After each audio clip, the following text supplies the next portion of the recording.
2014 में BSNL था, India की नंबर 1 गवर्नमेंट कंपनी थी ना। आज BSNL 2024 है, 20 मार्च है, ठीक है। BSNL 3G स्पेक्ट्रम पे काम कर रहा है, ठीक है। 3G स्पेक्ट्रम पे काम कर रहा है। BSNL को 4G का लाइसेंस नहीं दिया। चलिए यहाँ तक समझ आ गई। BSNL ने 25 साल के अंदर 80,000 टावर लगाए और लाखों किलोमीटर अंडरग्राउंड केबल बिछा दी। वो किसका पैसा? हमारे टैक्स से गया, ठीक है। अब इन्होंने एक नई पॉलिसी बनाई, नरेंद्र मोदी प्राइम मिनिस्टर बने, उन्होंने मुकेश अंबानी को बुलाया, आमने सामने बात करी कि एक नई कंपनी बनाते हैं। बन गई जियो, बन गई 2014 के बाद ही बनी है ना जियो। उसके बाद उनको कह दिया कि जी हमारा तो एक टावर नहीं है, नेटवर्क कैसे आएगा? उन्होंने कहा भाई सरकार के 80,000 टावर हैं BSNL के, उसको हम रोक लेते हैं, उसको हम बैकवर्ड पे ले आते हैं। अब उसका नीलामी ऑक्शन लगा दिया और 2-3 कंपनियां थी। एक वोडाफोन है, वो 60 देशों में, क्योंकि इंग्लैंड की कंपनी है इसलिए बची हुई है, और आइडिया बिड़ला की कंपनी है इसलिए बची है। छोटे प्लेयर तो साफ ही कर दिए इन्होंने, निपटाई दिए। और उसके बाद ये इन्होंने कह दिया कि भाई जो सरकार के 80,000 टावर थे अब वो यूज करेगा जियो। अब जियो ने अपना एक भी टावर नहीं कभी किसी जगह लगाया और 80,000 BSNL के टावर वो यूज कर रहा है। और BSNL को 3G दे रखा है और जियो को 5G पे दे रखा है। और सारा जो है वो रॉयल्टी, जो रेवेन्यू कमा रहा है वो मुकेश अंबानी ले रहा है। किसी ने उसके ऊपर रेट नहीं लगाई, और कोई लगाए तो कह देंगे ये पाकिस्तान का।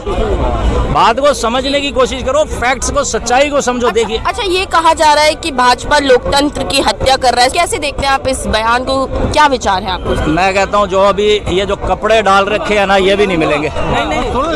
ये जो कपड़े डाल रखे हैं ना, ये भी उतरवा लेंगे अगर ये पॉलिसी सही इनकी एक्सेप्ट होगी। अब इन्होंने एक नया 1 जुलाई से नया कानून बना रहे हैं, BNS, भारतीय न्याय संहिता। उसके आप अमेंडमेंट्स पढ़ लोगे ना, आपके रोंगटे खड़े हो जाएंगे। आप उस चीज को समझिए, जो BNS 1 जुलाई से भारत में भारतीय न्याय संहिता लग जाएगा।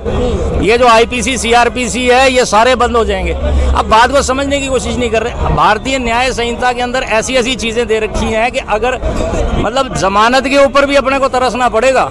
आज तो ये जज कह देते हैं ना कि भी उसमें अपने पास क्लॉज है कि भी 14 दिन का रिमांड लेते हैं, अगर इसको कोई गलती है तो इसको प्रूव करो, अदरवाइज इनको बेल दे दो और ये ट्रायल चलेगा। और अगर प्रूव होता है तो इनको उसके हिसाब से पनिशमेंट मिलेगी, किसी भी एक्यूज्ड या कोई है अगर। तो आने वाले टाइम में कानून ऐसा बन जाएगा कि अगर उसकी गलती नहीं भी है तब भी उसको ये है कि वहाँ प्रावधान दे रखा है कि इसको इसकी जमानत नहीं भी दी जा सकती। तो जब तक मान लो 10 साल चल रहा है तो वो 10 साल जेल में भी बैठा रह सकता है बंदा। अब तो जमानत तो मिल रही है, तुम्हारे कपड़े भी नहीं बचेंगे। कानून इतना खतरनाक आ रहा है।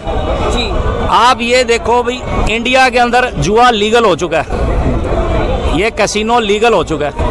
पहले सिर्फ गोवा के अंदर जुआ चलता था, और गोवा के अंदर जुआ नहीं चलता था, शिप थे ना, शिप के ऊपर जुआ चलता था। क्योंकि जब देश आजाद हुआ था कानून में एक चीज लिखी थी कि भारत की जमीन के ऊपर जुआ नहीं चल सकता।